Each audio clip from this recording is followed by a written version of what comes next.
กำลังขุดคลองไปปลูกกับข้าวขุดคลองโครงการปลูกข้าวน้ำหอม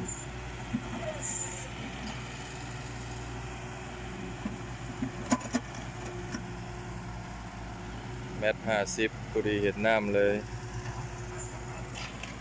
เดือน2เห็นน้ำถือว่าน้ำอยู่ของ